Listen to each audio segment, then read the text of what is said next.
Hey, what's going on, everybody? I just thought that I would do my first quick video on fishing stuff.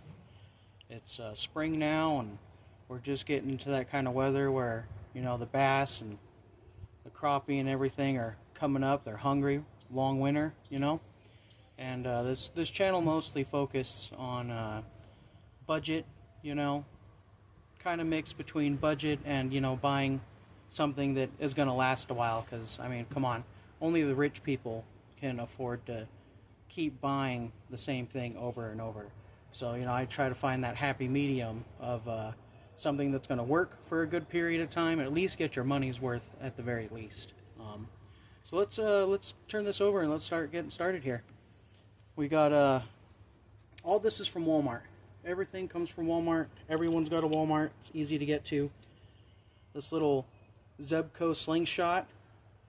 It's a nice medium to light action, 10-pound max. So if you've done a lot of fishing, a 10-pound fish is a pretty good sized fish. So as long as you're staying in lakes, ponds, streams, you know, riverbanks, you're not likely to catch anything above 10 pounds. All right, so we'll start there. Fishing pole, got that on check, and then let's get to all the baits here. Let me get you a good setup.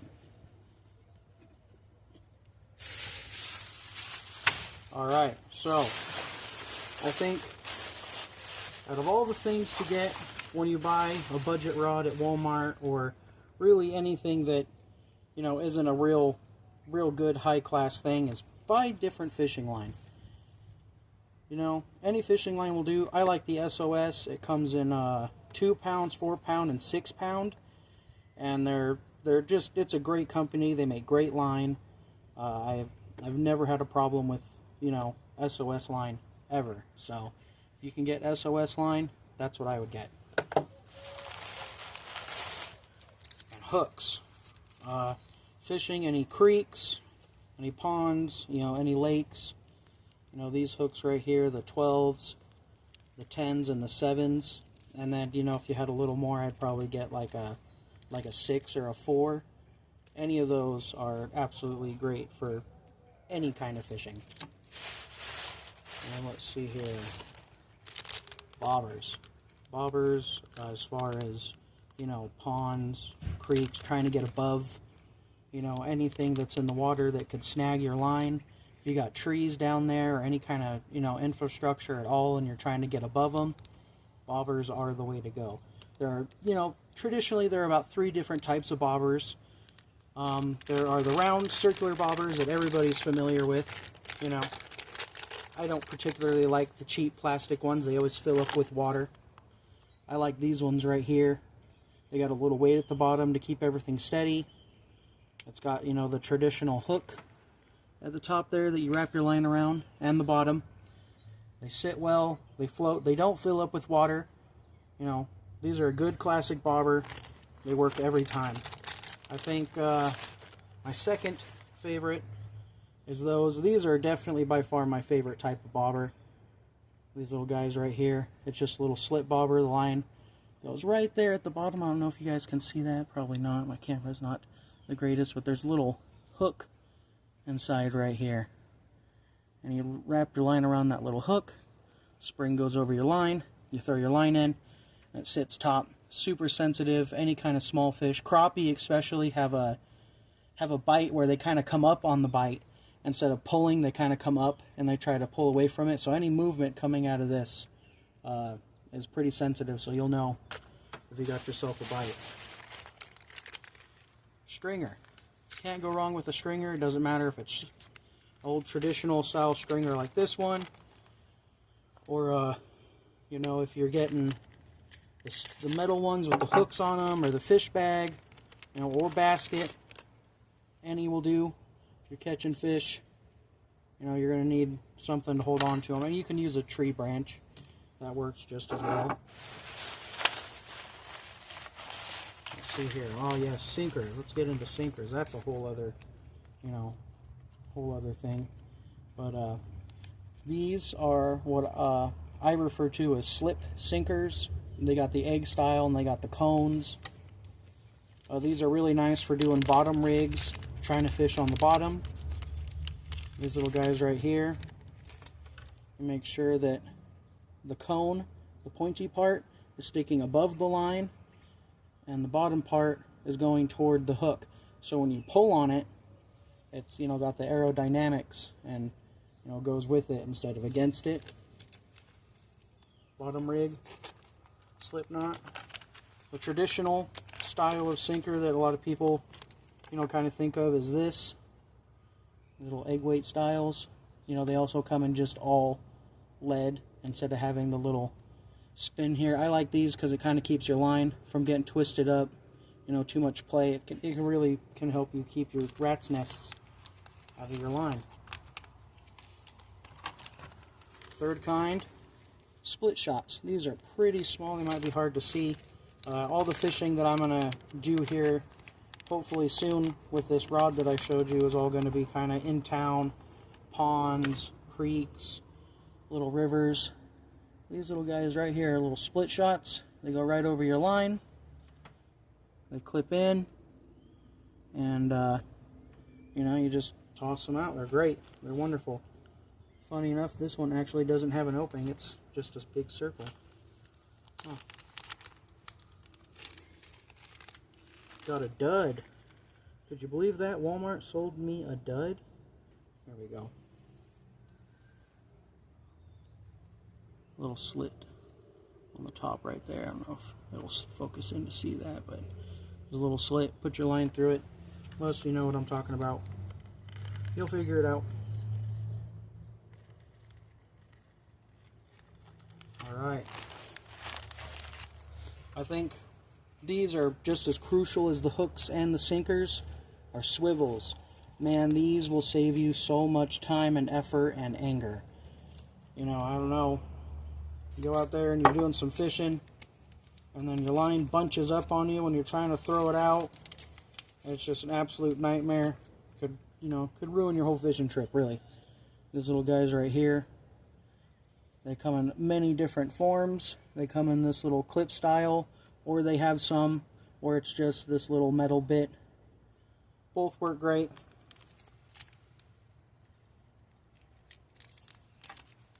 Alright, let's get into the baits. Trout magnets. Trout magnets, there isn't anything that I don't think I've caught on a trout magnet. I've caught bass, trout, crappie, perch, catfish, steelhead. I mean, this is such a versatile little jig, and they work phenomenally. I love these. I think the only other type of jig that is like this one are called the Chubbs Minis. Those are really great. Basically the same exact thing. And if you're going to get the magnets, go ahead and get yourself the trout magnet style bobbers. The line slips through. We pull this little plastic piece out, slip the line through, twist it around, locks it in place, and it becomes a slip style bobber. It kind of goes up and down. What that allows is the bait to sit underneath the hook, and it kind of has a little more of a lively action when the water's moving. This is a really good combination for any creeks or rivers, anything that has water movement. These two paired together are an absolute killer. If I'm not catching anything on the whites or the pinks on these trout magnets, these fire tubes, man, I'm telling you, these fire tubes, I have caught so many bass on these little fire tubes. Berkley has some also. They're called atomic tubes. They're the same thing. They work all the same. I guess get what's cheaper. You know, don't spend a bunch of money on it. These are also very awesome. The greens and the white and orange are amazing. I catch so many bass. And then a classic, you can't leave it out. It works every single time. Super old school. Mini marshmallows. I'm telling you, mini marshmallows have caught lots of trout for me. They not only are they a good bait, a little bit of a snack, you know what I'm saying, but also when you put these on your hook and you put them a little bit, you know, up to the top of your hook there, and you got your line out, especially if you're using a slip style bobber like this, the marshmallow will float your bait and suspend it above the water, which, you know, gives a good presentation, and the fish absolutely love it. They you know, they bite. These are very simple. I mean, all together with the rod and all of this, I spent 48 bucks. 48 bucks is a pretty reasonable amount to spend, you know, especially if you're just getting started. Once you get started, you know, you're going to just keep accumulating fishing gear anyways. But, you know, if you're really on a budget, I mean, you're a real tight budget, get these number 7s. Get those classic sinkers. Get the split shot and a worm. And that'll catch fish just as good as anything else. You know, I mean, people have been catching fish off of, you know, this combination for basically forever. You know, it's it doesn't die out. Stays in, stays strong. And I think that's about it. Oh, let me show you the rod a little better, I guess. Got that in here. This was 12 bucks. Now, usually I definitely wouldn't suggest, you know, buying a $12 pole. You know, you could just spend a little extra more and get an ugly stick for 20 or 30 bucks. That's definitely what I would suggest. But I want to come on here and show you that you can, in fact, buy a cheap rod, cheap gear, and get through the whole fishing season on this alone. And we're going to do that together. I'm going to take you guys out. We're going to hit some local ponds, maybe the river. We're going to catch some fish, and we're going to do it on $50 of gear right here. And then, you know, worms are free. You don't have to pay for worms. You can dig those up. So I think really altogether, 50 bucks is a pretty reasonable amount to get all this gear right here. Let me show you a little better angle. Not that. That's kind of expensive. Yeah, 50 bucks. And we're going to catch fish. We're going to catch lots of fish together. It's going to be awesome.